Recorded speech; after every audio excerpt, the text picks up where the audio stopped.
ibihe byiza nshuti bakunzi ba HPTV Rwanda, reka tubasuhuze twizere ko muri amahoro ndetse mwaramutse neza. Njye nitwa Ruben Masengesho, nkuko bisanzwe hano kuri uyu tubagezaho ibiganiro bitandukanye, ariko tukabagezaho n'amakuru atandukanye mu masaha atandukanye y'umunsi.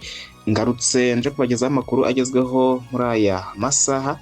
Ndaza babwira ko mu karere ka Karongi umugabo yagiye gusenga mu isumo ry'umugezi apfiramo, kandi avuga ko mu burengerazuba mu karere ka Nyabihu inzoga yakoze ibara, aho bikekwa ko yishe abantu batandatu. Ndaza kubwira ko kandi uwo mwamenye nka Isimbi yavuze ko hari umugabo ukura abakobwa mu Rwanda akabacururiza mu Burayi. Dr Frank Habineza agiye kujyana leta mu nkiko kubera Transit Center hanze y'u Rwanda. Tuzakubwira ko uwashinje General Muhoozi umugambi wo kumanika Businge ari mu mazi abira. Izo nizo ngingo nkuru tuza kwakira amakuru yacu, reka noneho mu kanya gato tuze tuyarambura.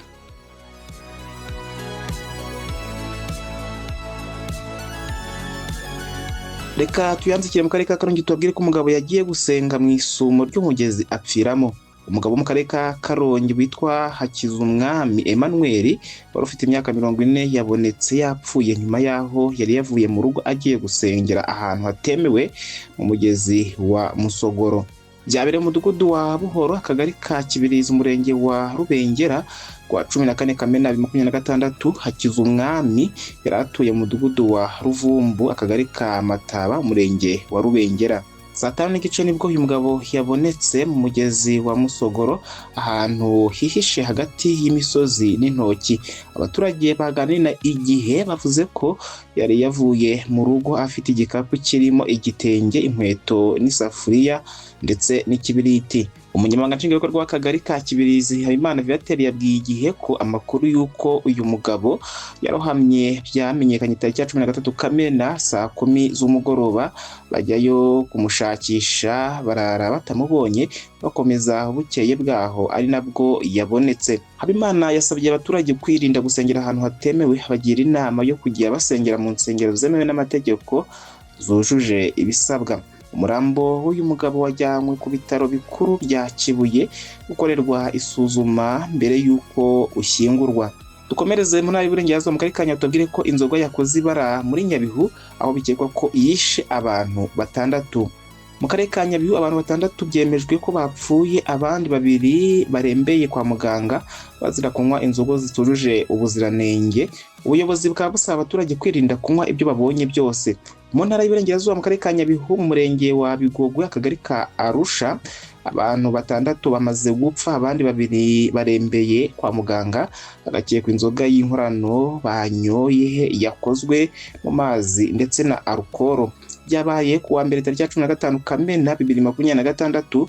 Abaturage baraho babwiye itangazamakuru ko abenshi mu bapfuye babanzaga gutaka uburwayi bw'umutwe no mu nda, bigakekwa ko banyoye inzoga yiswe Rubenge yakozwe mu mazi na alcohol, bigana gukora ikiyobyabwenge cya kanyanga. Umuyobozi w'akarere ka Nyabihu Mukandayisenga Antoinette yemeje ko abantu 6 bari bamaze gupfa, abandi 2 bakaba barembeye kwa muganga. Yavuze ko hagikorwa isuzuma ry'inzoga zitandukanye ngo hamenyekane neza uko byagenze.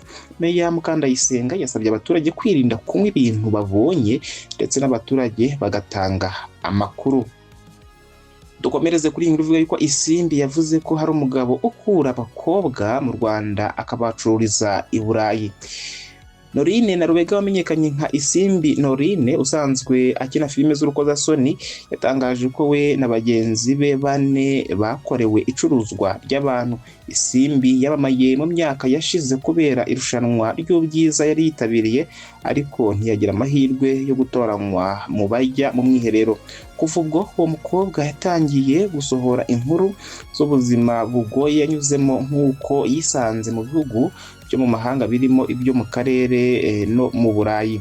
Isimbi abinyujije ku muyoboro wa YouTube yatangaje ko hari ibikorwa byo gucuruza abantu bishingiye ku masezerano yo gushyingirwa ku buriganya, aho hari ababeshya abakobwa bakabajyana hanze y'igihugu ku nyungu zabo. yashinje umugabo avuga ko afite ubwenegihugu bwa Finland ariko akaba yaragiye muri icyo gihugu anyuze mu Rwanda gukora ibikorwa by'icuruzwa ry'abantu harimo abana b'abakobwa 4 na Isimba arimo. Mu buhamya bwe Isimba asaba inzego zirimo urwego rw'ubugenzacyaha RIB, urw'abinjira n'abasohoka, urwego rw'igihugu rw'ubutasi ndetse na polisi y'igihugu gukurikirana iki kibazo. Mu byo Isimba ashingira avuga ko harimo icuruzwa ry'abantu n'amanyanga, harimo no kuba abashakirwe ibyangombwa bajya muri Finland banza guhindurirwa umwirondoro, harimo amazina yabo ndetse n'ay'ababyeyi babo. Isimba avuga ko nawe ari uko yisanze muri Finland ku nyungu z'uwo mugabo. Umuseke wagerageje kubaza ubugenzacyaha bw'u Rwanda niba aya makuru bwarayakiriye ariko ntacyo bwari bwatangaza. Muri Kamena umwaka ushize RIB yatangaje ko kuva muri Kamena 2024 kugeza muri Gicurasi 2026 Abanyarwanda 105 bagaruwe bakuwe mu bihugu bitandukanye bari baragiye gucururizwamo mu mahanga nyine, naho abandi 57 bakumiriwe mbere y'uko binjizwa muri ubwo bucuruzi mu gihe cy'imyaka 3. Dukomereze kuri imvugo y'uko Dr Frank Habineza agiye kujyana leta mu nkiko kubera Transit Center. Perezida w'ishyaka riharanira demokarasi no kurengera ibidukikije mu Rwanda, Senateri Dr Frank Habineza yatangaje ko ishyaka rye riteganya kurega leta mu rukiko rw'ikirenga kubera Transit Center avuga ko zikora mu buryo bunyuranyije n'amategeko, bagasaba ko zakurwaho burundu. Ubusanzwe bigenderwaho kugira ngo umuntu ajyanwe muri Transit Center biteganwa n'iteka rya Minisitiri rigena inshingano n'imikorere y'ibigo ngororamuco by'ibanze.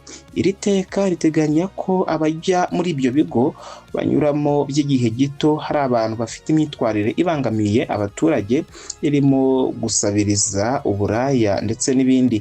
Gusa hari ubwo muri ibyo bigo hajyanwamo abakoze ibyaha biba bikwiye gukurikiranwa n'amategeko, birimo ubujura, gucuruza ibiyobyabwenge n'ibindi. Senateri Dr Frank Habineza yabwiye Umuseke ko mu migabo n'imigambi y'ishyaka rye biyemeje ko izi Transit Center zivaho kuko zidakurikiza amategeko agenga uburenganzira bwa muntu. Senateri Dr Frank Habineza asanga kuva mu 2017 kugeza uyu munsi ibyo basaba bidakurikizwa, bityo ishyaka rye risanga nta yindi nzira isigaye uretse kurega leta mu nkiko. Yagize ati twatangiye kugitegura, tumaze igihe dukusanya ibimenyetso byinshi, twarabibonye, mu minsi iri imbere tuzabigeza mu rukiko rw'ikirenga. Avuga ko izi Transit Center ziramutse zivuyeho zahindurirwa inshingano zikaba zafasha abantu kugororwa aho kuba ahantu ho guhanirwa.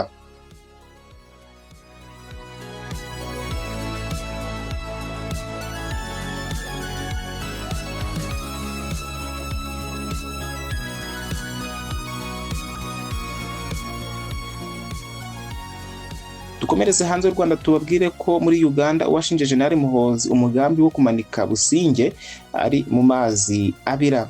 Ihuriro ry'abanyamategeko muri Uganda, Uganda Law Society, ryatangaje ko ryatanze igihe ntarengwa cy'amasaha 24 kuri guverinoma n'inzego z'umutekano yo kuba zarekuye Elias Lukwago wahoze hari meya w'umujyi wa Kampala.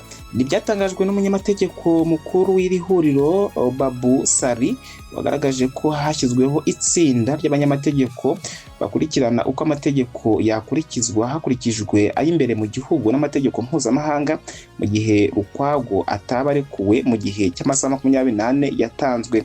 Yabitangarije abanyamakuru kuri uyu wa mbere tariki ya 15 Kamena 2026. Ibi byatangajwe nyuma y'uko umugaba mukuru w'ingabo za Uganda General Muhoozi Kainerugaba atangarije ku mbuga nkoranyambaga amashusho agaragaza ko Elias Lukwago yatawe muri yombi. N'amashusho agaragaza Lukwago yambaye umupira w'amaboko magufi anahambiriwe igitambaro mu maso. Elias Lukwago asanzwe ari perezida w'agateganyo w'ishyaka ritavuga rumwe n'ubutegetsi rya People's Front for Freedom, akaba ari no mu banyamategeko ba Dr Kizza Besigye utavuga rumwe n'ubutegetsi bwa perezida Yoweri Kaguta Museveni. Lukwago n'abandi banyamategeko ba Besigye baherutse kurega General Muhoozi Kainerugaba mu rukiko bavuga ko afite umugambi wo kumanika umukiriya wabo, ndetse yabyitangarije. General Muhoozi yahawe iminsi 7 yo kuba yatanze ibisobanuro, ariko yavuze ko atazitaba, ndetse n'uzagerageza kumugezaho inyandiko z'urukiko azamuta muri yombi. Amakuru yatangajwe yagaragaje ko Lukwago yafashwe n'abantu bambaye impuzankano za gisirikare asanzwe iwe mu rugo iwe mu gace ka Wakariga. Ni naha dusoje amakuru yaragezweho muri aya masaha. Tubashimira ko mukomeza kubana natwe muri ab'agaciro, niyo mpamvu natwe tubategura iby'agaciro. Nge nitwa Ruben Masengesho, mugire umunsi mwiza.